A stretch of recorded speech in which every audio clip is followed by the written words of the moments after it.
think it's in our innate habit to get lost in stories so unlikely, so against the odds that if there wasn't proof of their happening, you'd think it was fiction. Stories like Hannibal's Battle of Cannae, where despite facing off against history's most dominant dynasty, outnumbered 2 to 1 with no backup or supplies, are compelling. More than that, they're hypnotic. Hannibal not just beating the largest army the world had ever seen, but crushing them after being at a severe disadvantage. It's almost unbelievable, and it probably would be had historical records not been taken. Stories so unlikely, so unbelievable, are more than just compelling. They speak to our very nature as humans, that lifelong purpose of journey and discovery, that want to accomplish something the world will remember. For as long as humans have walked this earth, we've told each other stories. Exaggerated details? Sure. But stories speak to our sense of wonder, our sense of freedom. It's why you can sit down for 8 hours straight and finish a show in one sitting. Because stories, regardless of their relevance or actuality, have guided us for centuries. And there's no story throughout history more captivating than that of the underdog. Damn, Ron, come on!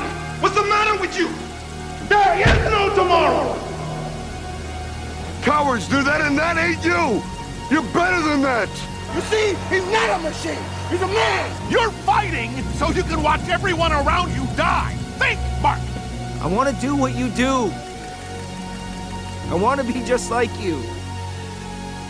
You will be, son.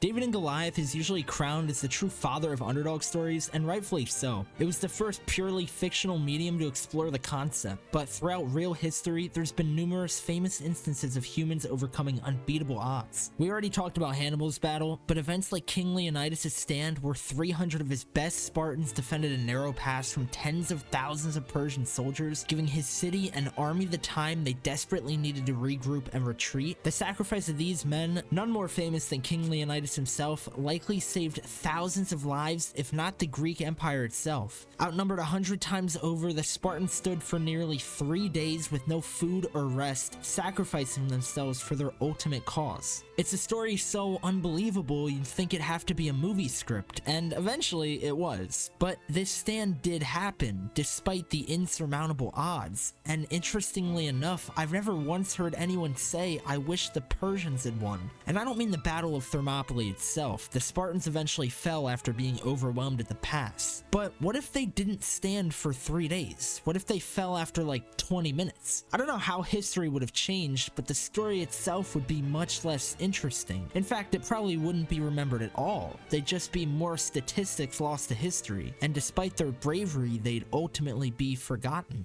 The Spartan stand reminds me a lot of a famous episode in one of fiction's best TV shows. The episode itself may have been forgotten now due to circumstances, but specifically I want to talk about Game of Thrones' Watchers on the Wall, the famous siege on Castle Black.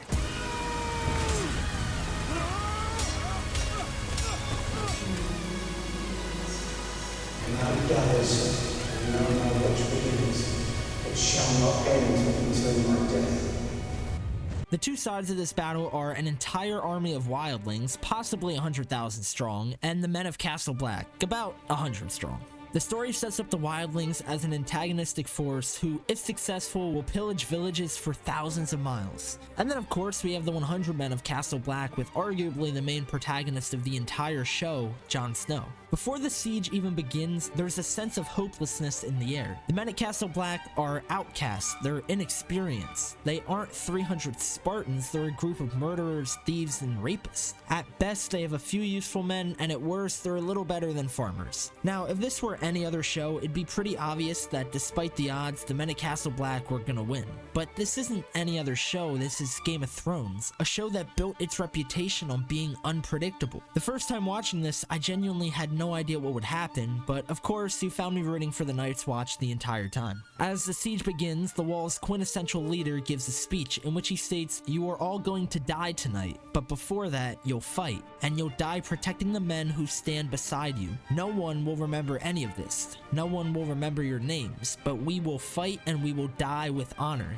These men won't be remembered for their bravery or their sacrifice. The former thieves, criminals, murderers, and rapists are responsible for what is basically humanity's last stand, and for it, most of them will die and be forgotten." The battle begins, and slowly the men at Castle Black begin to die out. Their numbers go from 100 down to 90, down to 80, down to 70, and for every man at Castle Black, there's 100 wildlings. Sure, they have the advantage of the wall, but how useful is a wall when an army of giants can break it? How courageous is it to be shot in the head with an arrow, retired to the cold, molded ground before even getting a chance to fight? The episode, of course, focuses on our main characters and the sheer scale of the battle, and to its credit, it's undoubtedly amazing. But what I find really interesting is the characters' stories who went untold. The men who died with no recognition, no camera time, no heroism. You see, there's a certain moment in the episode where one of the giants breaks through the main gate and he's stuck in the main entrance. About to break down the men's only line of defense, Jon Snow sends 6 men to hold the gate. 6 men to kill a giant. We never see their battle, only the aftermath. The men manage to hold the wall, despite their incredible disadvantage, and Jon Snow checks to see what happened to the men he sent below. And when he finds them, they're all dead. Covered in snow, lifeless, returned to the dirt. They stopped the giant, they were successful in their mission, and yet we don't know most of these men. In fact, the only one we do know is such a minor character that on my first few times watching the series, I didn't even know his name. We never saw their battle, we don't know any of their names, and yet these men might have been the most important men in the entire battle. If they were unsuccessful, Castle Black would have been instantly overrun. The 100 men would have stood no chance, and all of their sacrifice would have been for nothing.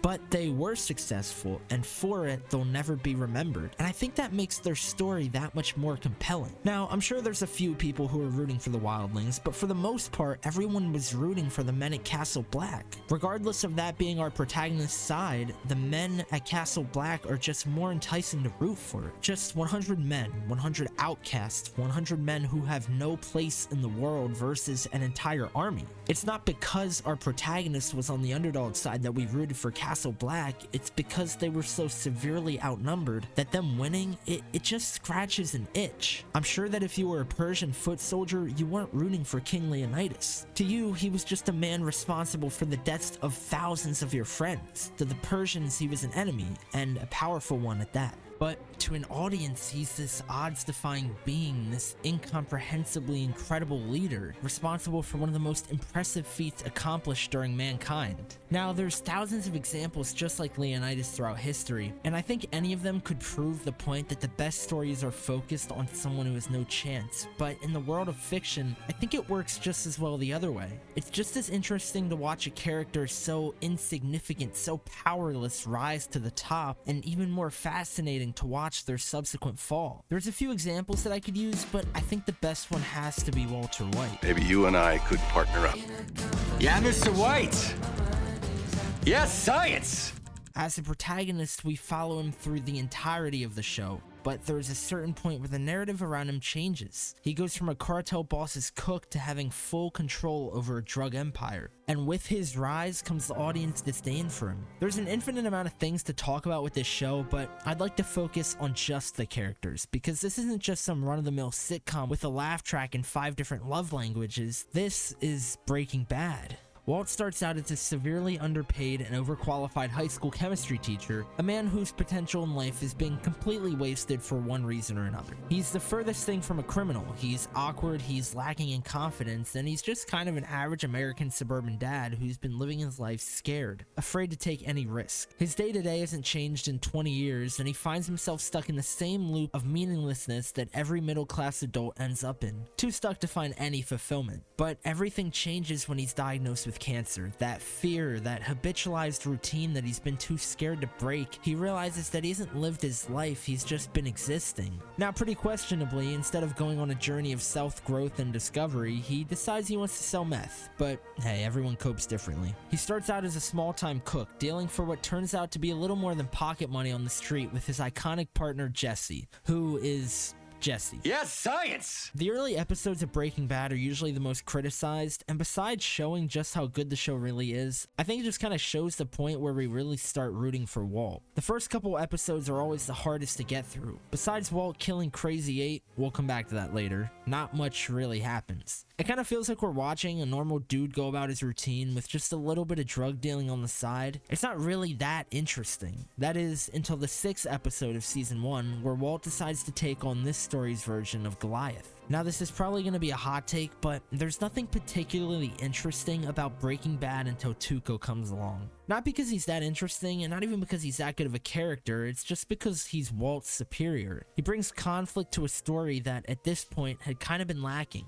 There's this distinct moment where Walt finally decides to shave his head, letting go of the monotony that strangled him his entire life and accepting his new role as a full-time drug dealer. And this ends up in him walking into Tuco's office, demanding fair pay for his product's quality and quantity, where he throws mercury on the ground, causing a huge explosion. It's the first point in the show where you kind of just get hooked, and it's Walt overcoming someone superior to him. It's David beating Goliath. It's one of the most memorable scenes in the entire show because Walt is outmatched in every sense of the word. He has no men or power here. The only thing he has is something he's lacked his entire life: confidence. After being diagnosed, he lets go of every fear that he's ever had. He starts to finally live his life as the way that he's wanted. As a meth dealer, sure, but more importantly with his unrelenting hubris, this confidence that so many of us only dream about. Living vicariously through Walt, we feel his victory here, his triumph over Tuco, over his cancer, over the meaninglessness of his life. It's one of the best scenes in the show for the exact reason we root for underdogs, because he wasn't supposed to win here. I'll only stay on this point for a second, but I do promise that it's important. Whether you love him or hate him, artists like Ed Sheeran and Zach Bryan have built a cult following. Regardless of if you like their music, we can all agree that they're not creating these inarguable masterpieces. They have these kind of ordinary guy personas that a lot of people gravitate towards. Zach was just a guy who made a few songs in the Navy and accidentally blew up, and Ed Sheeran's Ginger. But they keep their music honest and stay true to what they want to make, achieving fame along the way.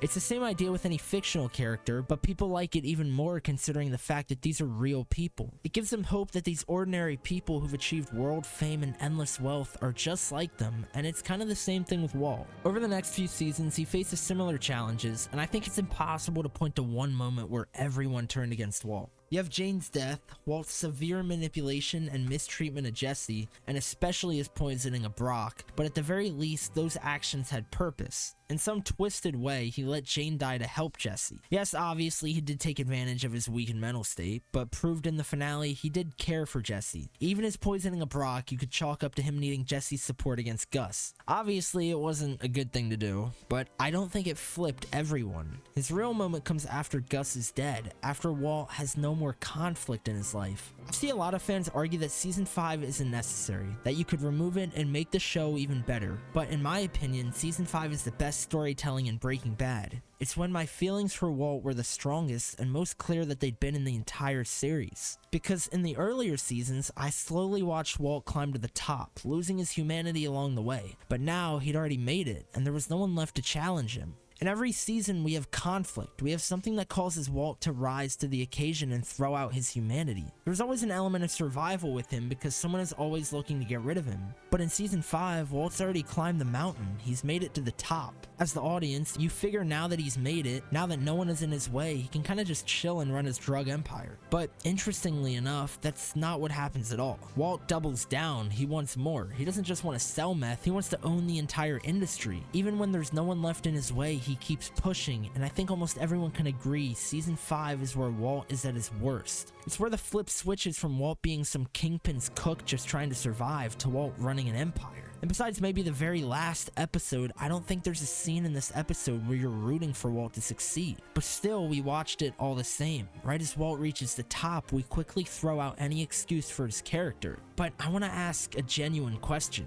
At what point did you stop rooting for Walt? Which season was it? I think most people will settle somewhere between 3 or 4, but maybe even as early as Season 2 after Jane's death. Regardless of when your opinion changed on Walt, should you have really ever been rooting for him in the first place? I mean, at the end of the day, he's a criminal, right? A criminal whose actions get worse as his power grows. Why is it that for an unspecified amount of time we root for a criminal? If Walt was a real person that you personally knew, you wouldn't want to be around him. You wouldn't want him near you. But because he's a fictional character, you don't have that same innate disdain towards him, and you only excuse his actions in the name of survival. He had to run over those men to save Jesse. He had to kill Crazy 8 so he wouldn't get caught. These men are criminals just as much as Walt is, but because the story's from his perspective, because we see his slow rise to the top, we justify his crimes. I never hear anyone talking about Walt killing Crazy 8. No one points to this moment as to when they stopped rooting for Walt. But why? He killed someone. He killed a human being.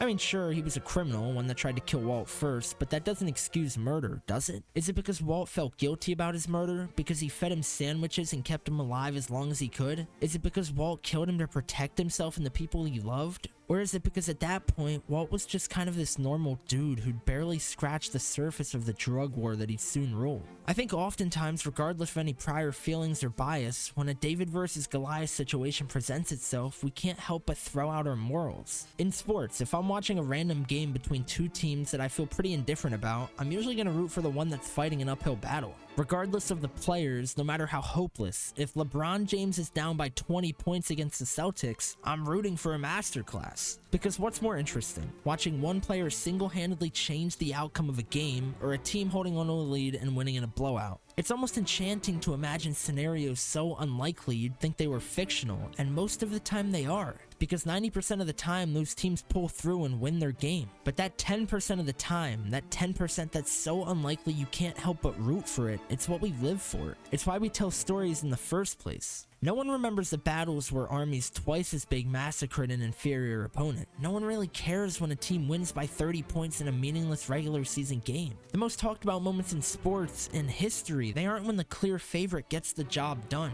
It's when something so unusual, so impossible happens, it calls out to our innate sense of wonder. When you daydreamed as a kid, you weren't thinking about going home, doing the dishes, taking out the trash, and finishing your homework for the night. You dreamt about an adventure, about something incredible. Nobody taught you to do that, you just did. For generations, we've told each other these elaborate stories, and exaggerated detail in just about every part, and for most of history, these stories were simply spoken. But as technology's progressed, we've reached a point where there's an infinite number of mediums to experience stories through. Whether it be music, film, literature, arts, or whatever else, one thing holds true through it all, and that's the fact that at their core, the most interesting stories speak to our innate sense of wonder. And I think no story is more compelling than that of an underdog's. Thank you for watching.